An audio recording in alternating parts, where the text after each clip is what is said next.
Hello, Shelley. This will be some feedback, primarily on your leave behind. Shelley, I see that your leave behind, well, as described in your short paper, is going to be 5 by 7 accordion fold, and that's an economical thing to produce. You can even print them out on a high quality home printer on perhaps ledger size or 8.5 1117. So I think that'll work. It's hard to bleed sometimes, though, off a page that is printed on a low-end printer. So you might want to consider trimming if you want images, backgrounds, etc. to bleed, as you have on your.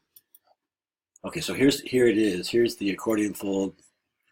I like the palette. I know you have blank pages here, or is that? Maybe if you could save it as double page spreads, it might be helpful for me to envision it. Is it a double page spread publication? If you go back to publication design, did you do this in InDesign or did you do this in Illustrator? It doesn't really matter. I see some of your older projects, including Pasta Mori, the website from, what was that, 410?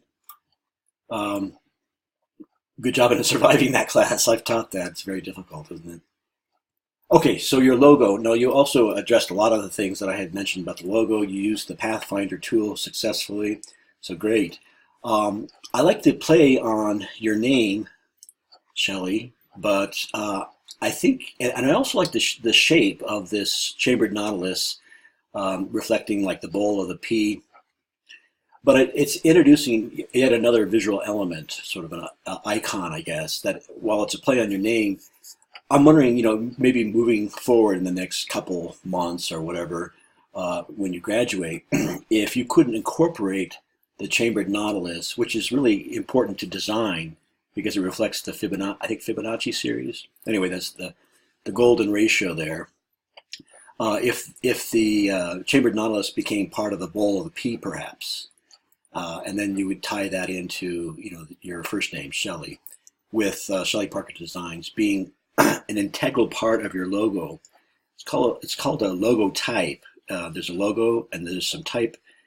The placement of that should not vary. In other words, if you decide to have Shelley Parker Designs here centered, it should always appear that way. Just think about the other companies that do that. I